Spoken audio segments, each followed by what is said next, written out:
आज भी परमेश्वर अपने लोगों को आजाद करता है दुष्ट आत्माओं से। सब भाई बहन बैठ जाइए, जहां खड़े हैं वहीं पे, इधर उधर मत जाइए। जो टेस्टिमनी देने आ रहा है वहीं बैठ जाए, जो दे रहा है वहीं बैठ जाए, देने वाला है वहीं बैठ जाए, वॉलंटियर्स वहीं बैठ जाए, विश्वासी वहीं बैठ जाए। क्योंकि आज मैं आपके मन के विचार को सुन के आया हूं कि क्या परमेश्वर आज जीवित है? क्या जो बाइबल में हम पढ़ते हैं कि उसने अंधों को आंखें दी हैं, उसने जन्म के लंगड़ों को चलाया है, क्या वो आज भी ऐसा करता है? अगर करता है तो मेरी जिंदगी में अभी तक वो क्यों नहीं हुआ?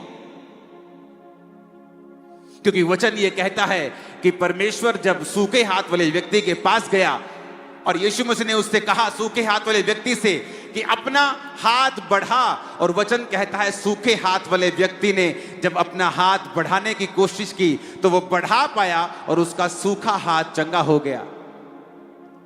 इसमें सिर्फ परमेश्वर का रोल नहीं था, इसमें दो जनों का रोल था। एक था परमेश्वर और एक था वो सूखे हाथ वाला व्यक्ति, जिसने परमेश्वर की आवाज को सुना कि बेटा अपना सूखा हाथ बढ़ा। परमेश्वर ने नहीं कहा ये ले बेटा मैं तेरा सूखा हाथ पकड़ता हूं और इसे ठीक कर देता हूं। परमेश्वर ने कहा अपना हाथ बढ़ा, और लिखा उस सूखा हाथ वाला व्यक्ति जब अपना हाथ बढ़ाने लगा तो उसका हाथ सीधा हो गया और नॉर्मल हो गया और वो चंगा हो गया। इसका मतलब अगर हमें परमेश्वर से आशीष चाहिए, चमत्कार चाहिए, चंगियाई चाहिए, तो हमें परमेश्वर के वचन को सुनना पड़ेगा कि वो मुझसे क्या कहता है, और मुझे वही करना पड़ेगा जो परमेश्वर कह रहा है। क्योंकि परमेश्वर मेरा हाथ पकड़कर मुझे सीधा नहीं करेगा, मेरी टांग पकड़कर सीधा नहीं करेगा, वो मुझसे कुछ बोलेगा और मुझे वो बातों को सुनना है। आज हम प्रेरितों के काम की कलीसिया को जब सुनते हैं, वो कलीसिया जिसके ऊपर 120 लोगों के ऊपर जब पेंटिकोस के दिन, उन लोगों के ऊपर नहीं जो पेंटिकोस का त्योहार मना रहे थे, बल्कि उनके ऊपर जो प्रार्थना कर रहे थे। और वचन कहता है पवित्र आत्मा उतर आया और वो गैर भाषाएं बोलने लगे, और परमेश्वर का आत्मा उन पर उतरा, और ये प्रतिज्ञा पूरी हुई कि मैं तुम पर अपनी आत्मा को उंडेलूंगा और अपनी आत्मा से तुमको भरूंगा, तुम्हारे बेटे बेटियां भविष्यवाणी करेंगी। और जब बाइबल कहती है वो लोग आत्मा से भरे, प्रेरित आत्मा से भरे, और फिर वो चमत्कार होने लगे, चंगाइयां होने लगी। वचन कहता है जब हम प्रेरितों के काम उसका 2 अध्याय उसकी 42-43 आयत, प्रेरितों के काम 3 बाब उसकी 1 आयत, जब हम इनको पढ़ते हैं हम क्या देखते हैं? उसमें लिखा पतरस और यूहन्ना तीसरे पहर प्रार्थना के समय चर्च में जा रहे थे और लोग एक जन्म के लंगड़े को ला रहे थे, जो प्रतिदिन मंदिर के उस द्वार पर जो ब्यूटीफुल सुंदर कहलाता है बैठा देते थे कि वो मंदिर में चर्च में आने जाने वालों से भीख मांगे।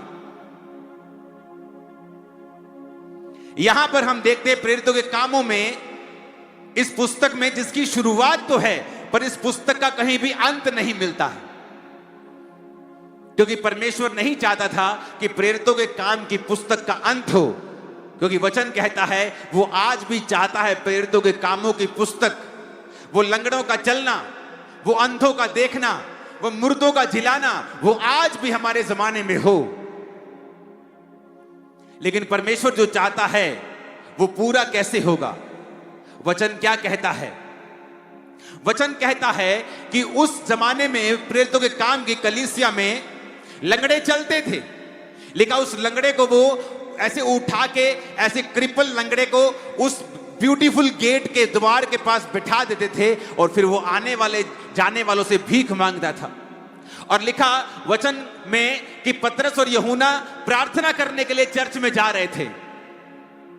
अगर हम ये चाहते हैं कि प्रेरितों के काम वाले चमत्कार मेरी जिंदगी में भी हो, मेरी बेटी की लाइफ में हो, मेरे बेटे की जिंदगी में हो, मेरे फाइनेंस में हो, मेरी शरीर में हो, मेरी बीमारी चली जाए, मेरा लाइलाज कैंसर चला जाए, अगर हम चाहते हैं वैसे चमत्कार जो प्रेरितों के काम में हम सुनते हैं और देखते हैं और पढ़ते हैं, तो हमें वो करना पड़ेगा जो प्रेरितों के काम की कलीसियाओं ने किया है।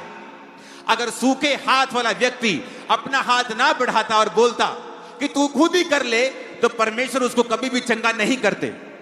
वचन कहता है अंधे को परमेश्वर ने आंखों के ऊपर मिट्टी लगाकर कहा, थूक से मिट्टी सानी और गीली करके आंखों में लगाया और कहा जा शीलो के कुंड में धो ले। इतना इतना इतना मुश्किल काम क्यों दे रहा है प्रभु मुझे? मैं अंधा हूं, मेरी आंखों पे हाथ रख, चंगा कर, बात खत्म कर। लेकिन परमेश्वर ने कहा नहीं, जा और शीलो के कुंड में धो ले। और अंधा जा रहा है, आंखों में मिट्टी लगी है, पूछ पूछ कर शीलो का कुंड कहां है, शीलो का कुंड कहां है? क्योंकि परमेश्वर ने जो कहा है उसी में चंगाई है। अगर हम ये चाहते हैं कि उस जीसस के टाइम के मिरेकल हमारी लाइफ में हो, अगर हम चाहते हैं प्रेरितों के काम के समय में जो चमत्कार चेलों के द्वारा कलीसिया की जिंदगी में होते थे, अगर आज वो मेरी जिंदगी में हो, तो याद रखिए हमें वही करना पड़ेगा जो प्रेरितों के काम की कलीसिया करती थी। और आज हम देखेंगे कि वो कलीसिया क्या करती थी। परमेश्वर तो सेम है, वो तो एक सा है, वो आज भी लंगड़े चलाता है। आज भी मैंने अपने मिनिस्ट्री में, अपने क्रूसेड्स पे एक नहीं, दो नहीं, 10 नहीं, अनगिनत लंगड़ों को चलते देखा है जिनके के पास सरकारी सर्टिफिकेट है कि ये डिसेबल्ड हैं, ये चल नहीं सकते, सरकारी सर्टिफिकेट है। और उन लंगड़ों को मैंने मीटिंग में चलते हुए देखा है, मंदबुद्धि बच्चों को हील होते हुए देखा है, रोगियों को चंगा होते हुए देखा है, रसौलियों को शरेआम निकलते हुए देखा है। प्रभु तो एक सा ही है, वो कभी बदलता नहीं। वो कल, आज और कल, युगानुयुग एक सा रहने वाला परमेश्वर है। लेकिन कलीसिया बदल गई है, कलीसिया एक जैसी नहीं है। आज हम प्रेरितों के काम वाली कलीसिया नहीं है।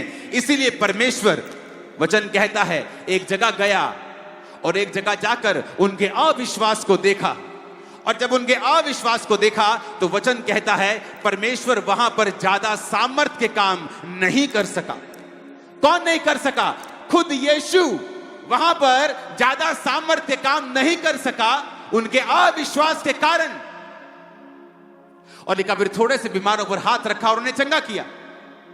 बाइबल कहती है प्रभु यीशु मसीह शमौन कोढ़ी के घर में गए और वहां पर एक पापी औरत आकर परमेश्वर के पांव के ऊपर इत्र मलती है, अपने बालों से पोंछती है और परमेश्वर कहते हैं जा, तेरे पाप माफ हुए, अब फिर से गुनाह में मत जाना। और शमौन कोढ़ी सोचता है अगर ये भविष्यद्वक्ता होता तो क्या ना जानता ये औरत जो उसको छू रही है कैसी पापी औरत है। एक व्यक्ति जो कोढ़ी था और वचन अब भी उसे कह रहा है शमौन कोढ़ी। जीसस क्राइस्ट के पास जाने के बाद भी वो लोग तो, कुछ लोग तो यीशु को देख नहीं पाते थे, दूर दूर से पकड़ते थे उसको, कहीं कपड़ा छू लिया, कहीं जीसस की टांग छू ली, किसी को हाथ छू लिया, किसी का पीठ छू लिया और चंगे हो गए। लेकिन उस व्यक्ति के पास तो यीशु मसीह चलकर उसके घर में आते हैं और फिर भी वो कोढ़ी का कोढ़ी रहता है। वचन भी उसे यही कहता है शमौन कोढ़ी। और एक औरत जो नीवी होके, नम्र होके यीशु के पास आती है और परमेश्वर उसके गुनाहों को माफ कर देते हैं। इसका मतलब जरूरी नहीं आप मसीह में हैं तो आप चंगे होंगे, जरूरी नहीं है जब तक आप में वो विश्वास, और विश्वास वो कर्मों का विश्वास। वचन कहता है दुष्ट आत्मा भी विश्वास करती है। अब मैं दुष्ट आत्मा के लिए प्रार्थना करूंगा, यीशु यीशु चिल्लाएंगी, लेकिन दुष्ट आत्मा विश्वास करती है, कर्म नहीं करती। अगर तुम्हारा कर्म नहीं है और तुम सिर्फ विश्वास करते हो तो तुम भी शैतान के जैसे हो। और परमेश्वर को आपकी लाइफ में काम करने के लिए आपके विश्वास की जरूरत है, जो कर्मों से आप दिखाते हैं कि यीशु मैं तुझ पे विश्वास करता हूं। अब हम अगर चाहते हैं प्रेरितों के काम वाले चमत्कार हमारी जिंदगी में भी हो, वो काम जो प्रेरित करते थे कलीसिया देखती थी, अपनी जिंदगी में उसे ग्रहण करती थी, मेरी जिंदगी में भी हो, तो प्रार्थना का समय, प्रार्थना का वहां पे पतरस और यूहन्ना लंगड़े को चलाने बिल्कुल नहीं गए थे। वो तो प्रेयर करने के लिए जा रहे थे। चलो प्रार्थना ही करनी है, घर बैठ के कर लेने हैं, यही बैठ जाते हैं घर पे ही, चलो छोड़ो प्रार्थना ही करनी है। अरे ऐसी ऐसी प्रार्थना कर लेते, कोई बात नहीं। अरे कहां चर्च जाएंगे, किराया लगाएंगे, यहीं बैठकर प्रार्थना कर लेते, थोड़ी सी साइड पे जाके। हमारी जिंदगियों में प्रार्थना का महत्व कम हो गया है, इसलिए हमारी जिंदगियों में परमेश्वर के चमत्कार कम हो गए, क्योंकि वो उसी तरह से आपको रिस्पॉन्स करता है जिस तरह का रिस्पॉन्स आपका है, जिस तरह का स्वभाव आपका है, उसी तरह से परमेश्वर आपकी लाइफ में काम करता है। आज मैं आपको दिखाऊंगा, वचन कहता है जब शाऊल कलीसिया को सताता था और उस पर परमेश्वर की मार आई और वो रास्ते में अंधा हुआ, तो वचन कहता है वो 3 दिन तक, प्रेरितों के काम 9 उसकी 8, तब शाऊल भूमि पर से उठा, उसने आंखें खोली तो कुछ दिखाई नहीं दिया। वे उसका हाथ पकड़ के उसके दमिश्क में ले गए और 3 दिन तक वो ना देख सका, ना खाया ना पिया। दमिश्क में हनन्याह नामक एक चेला था, उससे प्रभु ने दर्शन में कहा, हे हनन्याह। उसने कहा हां प्रभु। प्रभु ने उससे कहा, उठकर उस गली में जा जो सीधी कहलाती है और यहूदा के घर में शाऊल नामक एक तरसुस वासी को पूछ, क्योंकि देख वो प्रार्थना कर रहा है। क्योंकि शाऊल जो था वो यहूदी था और वो प्रार्थना की पावर को जानता था, वो प्रार्थना की शक्ति को जानता था।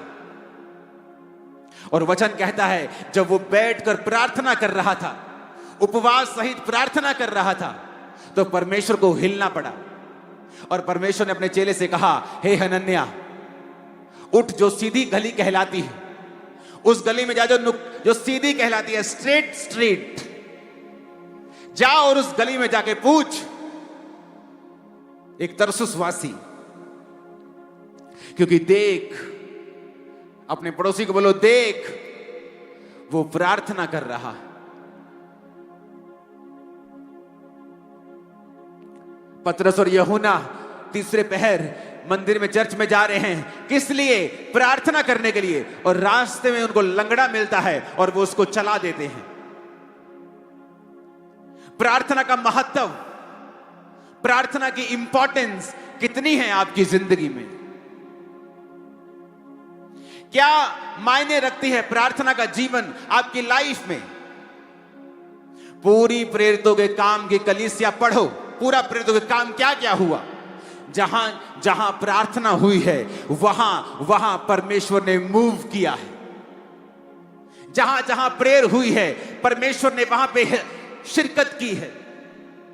जहां जहां प्रार्थना हुई है परमेश्वर ने वहां वहां अपने दर्शन दिए हैं। जहां जहां प्रार्थना हुई है वहां वहां परमेश्वर ने लोगों को चंगा किया है। और जिन्होंने सिर्फ विश किया है, काश मैं चंगा हो जाता, काश परमेश्वर मुझे चंगा कर दे, काश मैं भी अमीर होता, काश मेरी जिंदगी में यह दुख ना होता, वो उसी दुख में पड़े रहते हैं, क्योंकि जिंदगी आपको वो नहीं देती जो आप डिजर्व करते हैं। जिंदगी आपको वो देती है जिसके लिए आप फाइट करते हैं। और वचन कहता है, परमेश्वर ने कहा, हनन्याह तुझे जाना होगा। कहता, प्रभु मैंने उस विषय में सुना है, ऐसे बंदे के विषय में, ये बंदा जो जिसकी तू बात कर रहा है ना, ये बांध बांध के लोगों को मार रहा है, मैंने सुना है। जीसस ने कहा, जा, ये मेरी ओर से ठहराया गया है, क्योंकि वो अब मेरा प्रचारक बनेगा। और वचन कहता है वो गया और उस पर हाथ रखा, आंखों से छिलके गिरे और वो देखने लगा। ऊंची आवाज में कहो आमीन। कुरनेलियस नामक एक व्यक्ति प्रार्थना कर रहा था और वो बड़ा दान देने वाला आदमी था। जब प्रार्थना कर रहा था तो दूत उसके सामने खड़ा हो गया कि जा और फलाने फलाने शहर में एक चमड़े का धंधा करने वाला व्यक्ति है, उसके पास पतरस आया है, उसको बुलवा ले। पतरस प्रार्थना कर रहा था उधर, और प्रार्थना करते करते उसे भूख लगी और वो प्रेयर करता करता बेसुध हो गया, और परमेश्वर ने दर्शन देके कहा, जा, 3 मनुष्य ये तेरी खोज में आए हैं, ये मनुष्य जा और उनके साथ उस नगर में कुरनेलियस के घर में जा, उनको प्रचार कर, क्योंकि वो अन्य जाति था। तो परमेश्वर ने उसे विजन दिखाया कि ये जानवर, ये सांप, इसे मार और खा। और उसने कहा, प्रभु मैंने अशुद्ध वस्तु नहीं खाई है। तो परमेश्वर का मतलब था कि अब तू प्रचार कर अन्य जातियों में भी। कब? जब वो प्रार्थना कर रहा था। कुरनेलियस जब पतरस उसके घर पहुंचा तो पूरा घराना बचाया गया। क्यों? क्योंकि वो प्रार्थना कर रहा था। लंगड़ा चला, क्यों? क्योंकि वो प्रार्थना करने के लिए जा रहे थे। प्रेयर कहां है आपकी चर्च? क्या आप नहीं जानते, अगर आप प्रार्थना नहीं करेंगे परमेश्वर मूव नहीं करेगा। अगर आप प्रेयरलेस हैं तो आप परमेश्वर से दूर हैं। अगर आप सिर्फ विश करते हैं, आस रखते हैं, तो आप में एक बहुत बड़ी कमी है। आपकी प्रार्थना कहां है चर्च?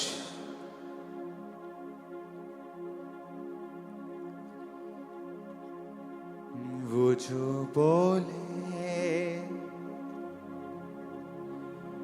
बंधन खोले,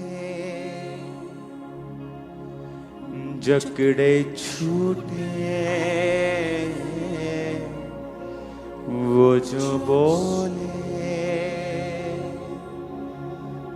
वो जो बोले बंधन खोले, जकड़े छूटे, वो जो छूले। ऊंची आवाज में कहो, थैंक यू जीसस। बाइबल कहती है परमेश्वर के चेले याकूब को पकड़ लिया और तलवार से मार दिया, और जिसने मारा वो देखा उसने कि पब्लिक खुश हो गई। उसने कहा पब्लिक खुश हो गई है, पॉलिटिकली फायदा होगा, दूसरे चेले को भी पकड़ लो। और लिखा उन्होंने पतरस को पकड़ लिया कि अब इसको मारेंगे और इसको सजा देंगे और लोग खुश हो जाएंगे। और कलीसिया को अपनी गलती याद आई। उन्हें लगता था कि हम सिर्फ प्रार्थना करवाने के लिए हैं। और जब बाइबल कहती है प्रेरितों के काम 12 उसकी 5 आयत में कि जब जेल में पतरस बंद था, परंतु कलीसिया उसके लिए लॉ लगाकर परमेश्वर से प्रार्थना कर रही थी। उनको शौक लगा कि खुदा का चुना हुआ प्रेरित कैसे मर सकता है। वो याकूब तो कल लंगड़े चला रहा था, ये तो कल अंधों को आंखें दे रहा था, ये मर कैसे सकता है। परमेश्वर की आत्मा ने गलती याद करवाई कि तुमने प्रार्थना नहीं की। वो प्रार्थना में बैठ गए और कहा प्रभु पतरस को बचा। और वचन कहता है परमेश्वर ने दूत भेजे। जिस जेल में पतरस था वो जेल हिल गई, बंधन खुल गए, और पतरस को परमेश्वर के दूत उस जेल से बाहर निकाल के लेके आए बिना किसी व्यक्ति के। पतरस वापिस आया, कुंडा खड़काया जहां वो सब प्रार्थना कर रहे थे। औरत आई, देखा, और वो देख के शॉक हो गई, पतरस कैसे आ सकता है, ये जेल से बाहर कैसे आ गया। ये अंदर गई भागी भागी, कहता क्या हुआ क्या हुआ। बाहर पतरस का शायद दूत खड़ा है, पतरस तो नहीं आ सकता, जेल में कौन, किसी की हिम्मत है जेल तोड़ने की। पर कलीसिया प्रार्थना कर रही थी। शैतान लड़ेगा आपसे जिस दिन आप प्रार्थना करने लगे। वो फाइट करता है जब आप प्रार्थना करते हैं।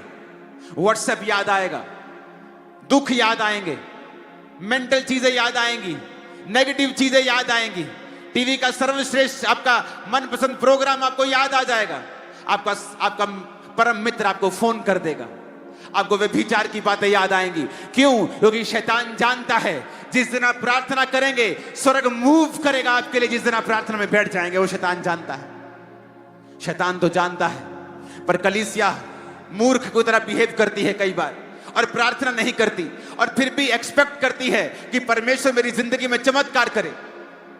परमेश्वर कैसे करेगा? उसने दुनिया में रूल बनाया है, धरती का एक रूल है जब तक आप परमेश्वर को इनवाइट नहीं करेंगे, आपके नाम पर जो रजिस्ट्री धरती की है, वो उस रजिस्ट्री जो आपके नाम हो गई है, जैसे आप किसी अपने मित्र को एक घर भेंट कर दें कि चल मेरे पास 5 घर हैं, एक घर में तुझे भेंट करता हूं। आप वो परम मित्र अगर जेंटलमैन होगा तो फिर आकर हर 2 महीने में नहीं कहेगा मेरा घर ठीक है ना, जो मैंने तुम्हें दिया था ठीक है ना। अपने आप नहीं आएगा उस घर में, क्योंकि वो जेंटलमैन है। अगर उसका बर्थडे है वो वेट करेगा कि वो उसको इनवाइट करे, क्योंकि वो जेंटलमैन है। परमेश्वर को जानता है आपकी जिंदगी में क्या चाहिए, आप जिंदगी में किस सिचुएशन से होकर गुजर रहे हैं, आपके दुखों को, आपकी बीमारियों को वो जानता है। लेकिन वो आशा रखता है कि आप उससे कहें, प्रार्थना करें कि प्रभु मेरी जिंदगी में आए और ये फलाना फलाना काम मेरी जिंदगी में करें। हालेलुया, ऊंची आवाज में कहे हालेलुया।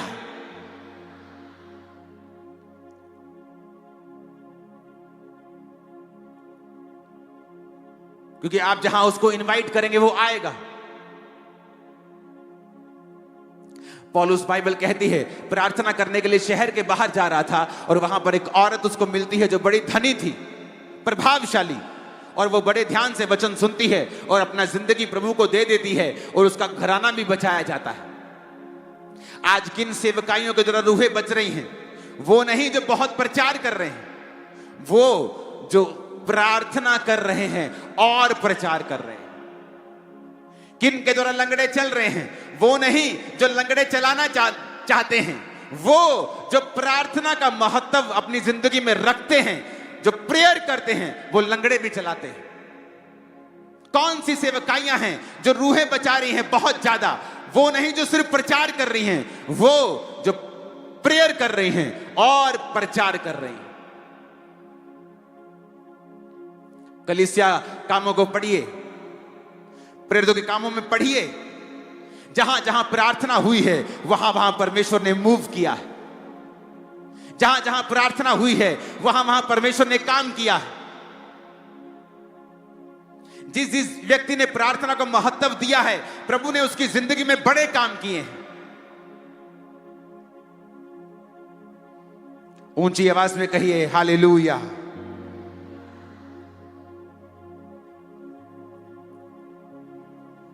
प्रेरितों के काम 13 उसके 2 में लिखा है, जब वो उपवास सहित प्रभु की उपासना कर रहे थे तो पवित्र आत्मा ने कहा, मेरे लिए बरनबास और शाऊल को उस काम के लिए अलग करो जिसके लिए मैंने उन्हें बुलाया है।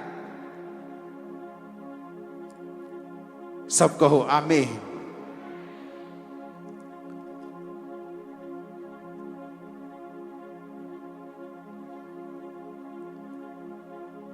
ऊंची आवाज में कहो आमीन। अपने पड़ोसी को बोलिए प्रार्थना कर। फिर से कहिए आमीन। आप प्रेयरलेस हैं, आप क्रिश्चियन हैं, लेकिन प्रार्थना नहीं करते। आप भले आदमी हैं, आपने किसी का कुछ बुरा नहीं किया, लेकिन फिर भी शैतान आपकी लाइफ पर कॉन्टिन्यूस अटैक करता रहेगा। आपकी सेहत को वो चुराएगा, क्योंकि वो काम यही करने आता है। वो चुराता है, घात करता है और नष्ट करता है। और जहां जहां प्रार्थना करेंगे वहां वहां परमेश्वर को देखेंगे। जब जब आप प्रार्थना करेंगे आप परमेश्वर को मूव करता हुआ देखेंगे, अपनी लाइफ में, अपनी सेवकाई में, अपने फाइनेंस में। मेरी चर्च के बिलीवर्स रोज रात को 8 बजे प्रार्थना पहाड़ की प्रार्थना करते हैं 9:30 तक। ये 1.5 घंटा मैंने कहा उनको प्रार्थना करना जरूरी है, ताकि कम से कम 1.5 घंटा तुम्हारा ये परमेश्वर में चला जाए। सुबह उठो, 45 मिनट पर्सनल प्रार्थना करो। रात को सोते वक्त बाइबल पढ़ो और छोटी सी प्रार्थना करो। तुम्हारी जिंदगी में प्रार्थना की कमी खत्म हो जाएगी। और जब आपको प्रार्थना करना आ जाएगा, क्योंकि उसके लिए शब्दों की जरूरत नहीं होती। आप अपने बाप के पास जब बैठते हैं तो अच्छे शब्दों के साथ नहीं बैठते कि आज मुझे मम्मा से मिलना है, डैडी से मिलना है, क्या बोलूंगा। आप कभी सोचते हैं क्या? कभी नहीं। आप बैठ जाते हैं, जस्ट बैठ जाते हैं। कोई उधर की बात, उधर की बात, उधर की बात, बातें शुरू हो जाती हैं। ऐसा ही परमेश्वर आपका प्रेमी पिता है। जब आप उसकी हुजूरी में बैठ जाते हैं, धन्यवाद करते हैं, उसकी प्रेजेंस में रहते हैं, रोज उससे मिलने के लिए आते हैं, रोज प्रार्थना करते हैं, फिर वो देख नहीं पाएगा आप बंधनों में है तो वो तोड़ेगा उसको, बीमारी के बंधन को तोड़ेगा, बांझपन के बंधन को तोड़ेगा, गरीबी के बंधन को तोड़ेगा, श्रापों को तोड़ेगा, बीमारी को तोड़ेगा, गरीबी के श्रापों को तोड़ेगा वो। जब आप मूव करेंगे प्रेयर, प्रभु प्रेरितों के काम वाले मिरेकल तू मेरी लाइफ में क्यों नहीं करता? प्रभु कहता तू प्रेरितों के काम वाली प्रार्थना क्यों नहीं करता? वो चर्च में संडे गोअर्स नहीं थे, सिर्फ संडे चर्च नहीं जाते थे, रोज संगति करते थे, सिर्फ टाइथ नहीं बोते थे, अपना सब कुछ परमेश्वर के पांव में रख देते थे। गरीब नहीं रह गए वो। अगर एक ने घर दे दिया अपना तो परमेश्वर ने उसको दुगना दिया, तिगना दिया। वो ब्लेस भी होते जा रहे थे, प्रार्थना में बढ़ते भी जा रहे थे, और एक एक दिन में 5-5 हजार बपतिस्मा होते थे, क्योंकि वो प्रेरित प्रार्थना करने वाले थे। वो कलीसिया प्रार्थना करने वाली थी। सेवकाई बढ़ गई, मुश्किलें आई, एडमिनिस्ट्रेशन आगे बोलता है, ये लोग कंप्लेंट कर रहे हैं कि आप हमारी विधवाओं की सुधि नहीं लेते। उन्होंने कहा हम अगर लंगर खिलाएंगे तो प्रार्थना कौन करेगा? उन्होंने कहा 7 मनुष्य चुन लो जो आत्मा से भरपूर हों, वो लंगर खिलाएंगे, लेकिन हम प्रार्थना और वचन की सेवकाई में लगे रहेंगे। प्रेरितों को मालूम था अगर हम एडमिनिस्ट्रेशन में बिजी हो गए, सिर्फ लोगों से मिलने में बिजी हो गए, उनकी जरूरतों में बिजी हो गए, तो प्रार्थना अगर खत्म हो गई तो समझो सारी सेवकाई खत्म हो गई।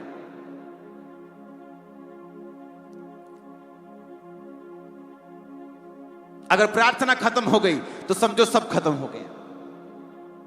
अगर प्रार्थना में कमी है तो समझो सब गड़बड़ और सब घोटाला है, सब तरफ कमी। मेरी पत्नी प्रार्थना करती, तुम अंधे रहना चाहते हो क्या? तुम नहीं चाहते परमेश्वर तुमसे बात करे, तुम्हें छुड़ाए, तुम्हें शांति दे, तुम्हारी अगुवाई करे, तुम्हें दिखाए कहां रॉन्ग है, कहां कुछ सही है? तुम नहीं चाहते हो क्या? अगर तुम भी चाहते हो तो तुम्हें भी प्रार्थना करना पड़ेगा। आज जब कलीसिया प्रार्थना नहीं करेगी, वो नहीं देखेगी परमेश्वर को मूव करते हुए। वो अच्छी होगी, भली होगी, संडे चर्च गोअर होगी, लेकिन अपनी जिंदगी में परमेश्वर के बड़े कामों को नहीं देख पाएगी। एक importance, very important prayer, very important. पतरस यूहन्ना स्पेशली प्रार्थना करने के लिए चर्च में जा रहे हैं, स्पेशली तीसरे पहर। कोई शाम को प्रार्थना करने के लिए स्पेशल शहर के बाहर जा रहा है, स्पेशल प्रार्थना करने के लिए जा रहे हैं। और हमारी प्रार्थना में व्हाट्सएप ऑन रहता है, मोबाइल की घंटी बिना साइलेंट मोड में रहती है।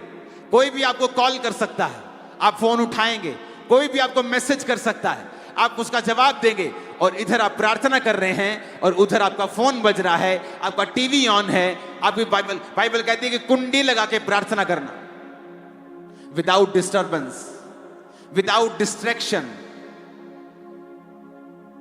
और परमेश्वर से अपने पिता से गुप्त में प्रार्थना करना। तेरा पिता जो गुप्त में देखा, पब्लिकली तुझे रिवॉर्ड करेगा। तुम्हारे रिश्तेदार तुम्हारे रिवॉर्ड को देखने वाले हैं आज के बाद।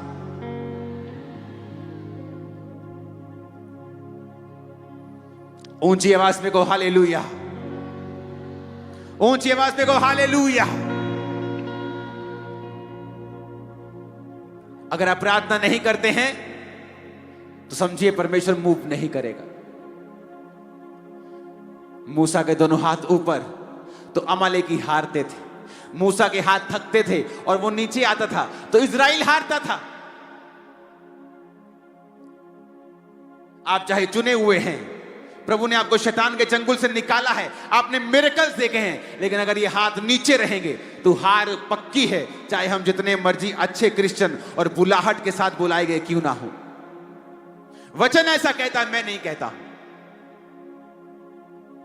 फिर आप देखेंगे शैतान आपके दिमाग पर कब्जा कर रहा है, बोझ दे रहा है आपको, फाइनेंशियली, फिजिकल, सब तरफ से बोझ आपको फील हो रहा है। जिंदगी बोझ लग रही है, काम बोझ लग रहा है, सेवकाई बोझ लग रही है।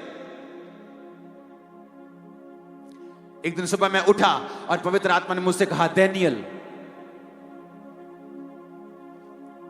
मैं डैनियल नहीं पढ़ रहा था, मैं पुराना नियम नहीं पढ़ रहा था, लेकिन प्रभु का आत्मा मुझसे कहा, जिस तरह डैनियल 3 बार प्रार्थना करने के लिए जाता था मेरे सामने, उसी तरह तू भी करेगा।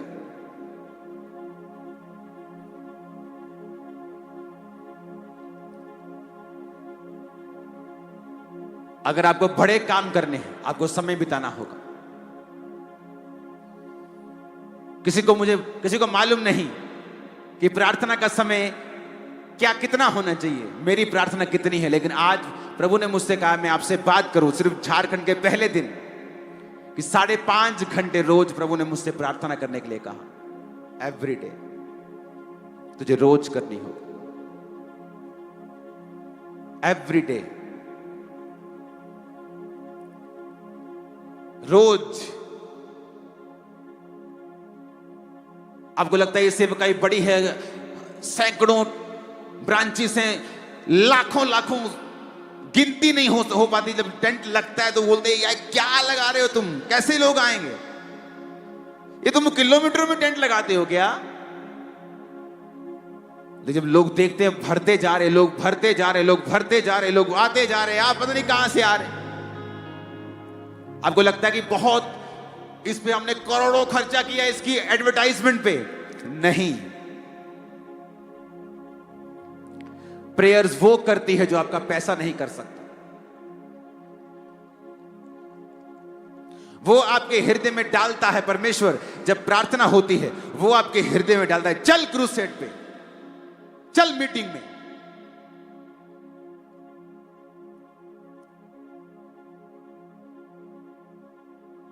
पास्टर्स निराश रहते हैं अपनी कलीसिया से, अपने लोगों से। परमेश्वर आपको तब तक निराश करेगा जब तक आप खुद घुटने नहीं टेक लेते, रोज घंटों। और वो आपको मेक श्योर करेगा कि आप निराश रहें, लोग आपको निराश करते रहेंगे, कलीसिया टूटती रहेगी, चीजें अच्छी नहीं होंगी, जब तक आप फैसला नहीं करेंगे मुझे प्रार्थना करनी है। घंटों। जब मेरी चर्च में 25 लोग आते थे और जैसे ही 25 से 32 हो जाते थे तो हम बोलते थे ओवरफ्लो हो गया आज, क्योंकि उस कमरे में 25, 26, 27 लोग आते थे खींच के, और जब 5-6 एक्स्ट्रा होते थे तो कमरे के बाहर ऐसे बैठते, बोलते ओवरफ्लो हो गया, आज चर्च में ओवरफ्लो हो गया। मेरी प्रार्थना तब भी उतनी थी। जब 500 लोग हुए, विजिट पे जाना है, उधर फोन आ रहा है, उधर फोन हो रहा है, परमेश्वर ने कहा नहीं, अपने आप को इतना बिजी नहीं करना कि तुम्हारी प्रेयर लाइफ खत्म हो जाए। इसलिए मेरी प्रार्थना का जीवन 2004 में मसीह में मैं आया और 2005-6 से लेके आज तक 20 साल से मेरा सेम प्रेयर लाइफ है।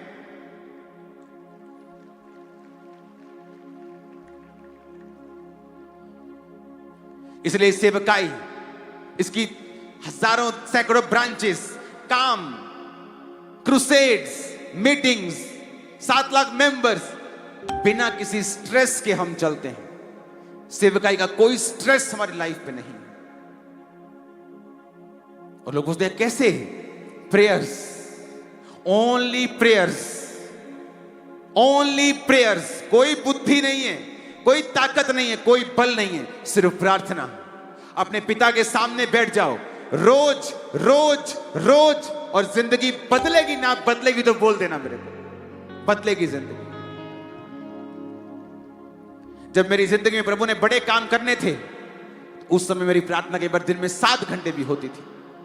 मेरी टीम को मालूम होता था, मैं आता था ये प्रार्थना करते 3-4 घंटे में खिसकना शुरू होते थे कि मेरा 4 घंटे 3 घंटे हो गया, मैं चला, तू बैठ जा, इशारे करते एक दूसरे को, तू बैठ जा, मैं निकलने वाला हूं, तू हारमोनियम पकड़, मैं निकल रहा हूं, तू पकड़, मैं निकल रहा हूं। और मैं बैठा रहता था रोज, बिना किसी विषय के बैठता रोज रोज रोज, और एक समय आया, परमेश्वर ने आपके वो बंधन जो 10 साल से आपको लगता है 1 इंच भी कम नहीं हुए, एक रात चाहिए सिर्फ परमेश्वर को, और अगली सुबह आपकी होगी और टेस्टिमनी आपकी होगी, बंधन आपको देखने पर मिलेगा नहीं, नेवर, आप उसे कभी नहीं देखेंगे अपनी लाइफ में। Hallelujah, hallelujah, hallelujah. प्रार्थना, प्रेयर्स, प्रेयर्स, मैं प्रोडक्ट हूं प्रार्थना का, प्रार्थना का प्रोडक्ट हूं मैं।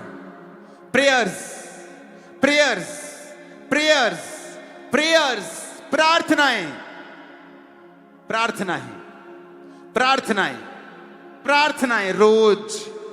जब दुखी था तब भी, बीमार था तब भी, नहीं दिल कर रहा था तब भी, सुखी था तब भी, चर्च बड़ी तब भी, लोग बड़े तब भी, लोगों ने विरोध किया तब भी, हर टाइम प्रार्थना।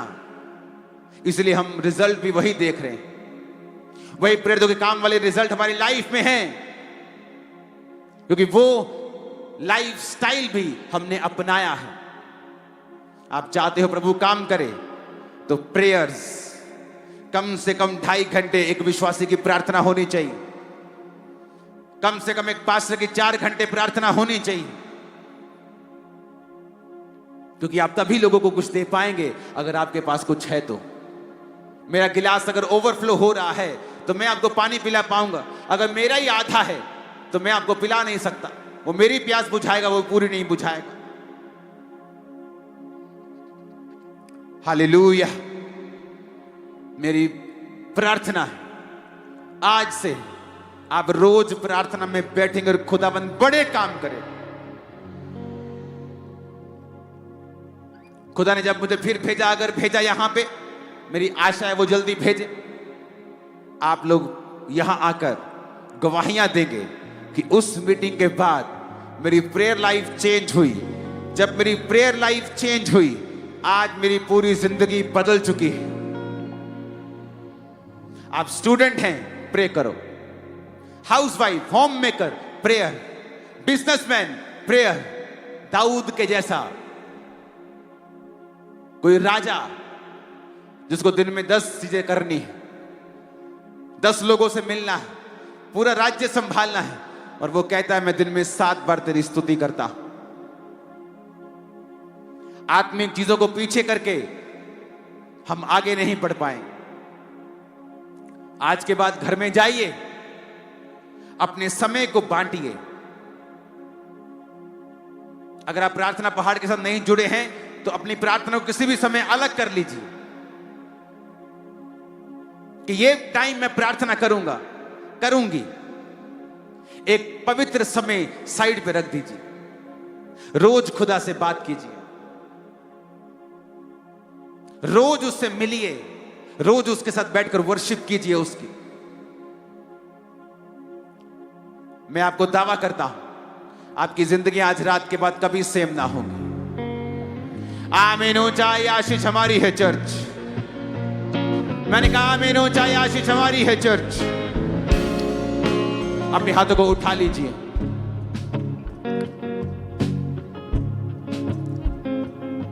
सब जन खड़े हो जाइए।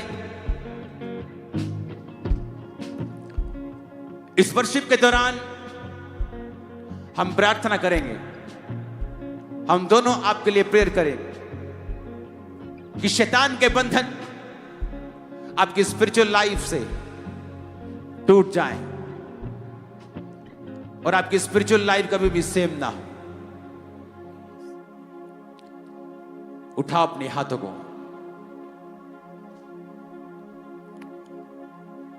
खुदा बाप,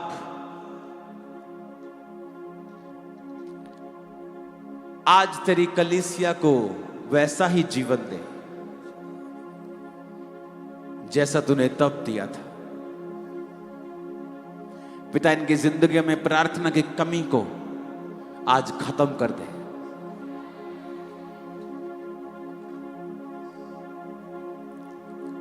प्रार्थना की कमी मेरे भाइयों, इन बहनों,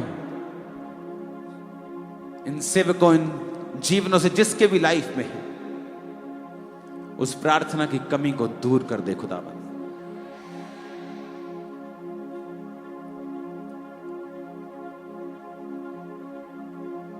सारी शैतानी आत्माएं जो आपकी स्पिरिचुअल लाइफ के ऊपर अटैक करती हैं, आज उन आत्मा को हम डांटते हैं, आपकी जिंदगी को छोड़ के वो जाती रहे।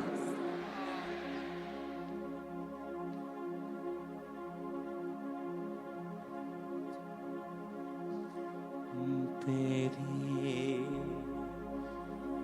रहमत से तू देता है,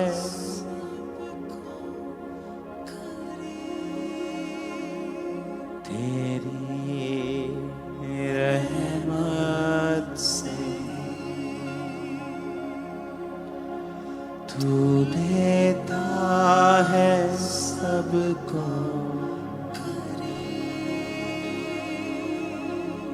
अपने हाथों को उठा के गाएं सब। हजारों जुबानें गाएं, तेरा ही नाम दोहराए, यीशु तू पवित्र है। हो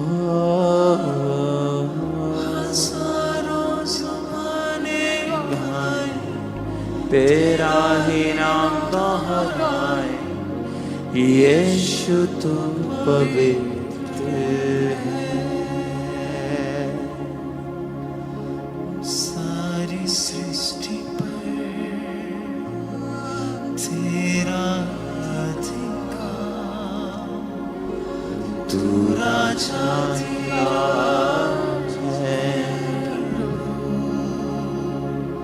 तुझसे है ज़मीन, तुझसे आसमां, जग का तुम्हारे प्रभु करते हैं सजदा। इबादत और तेरी सलाह करते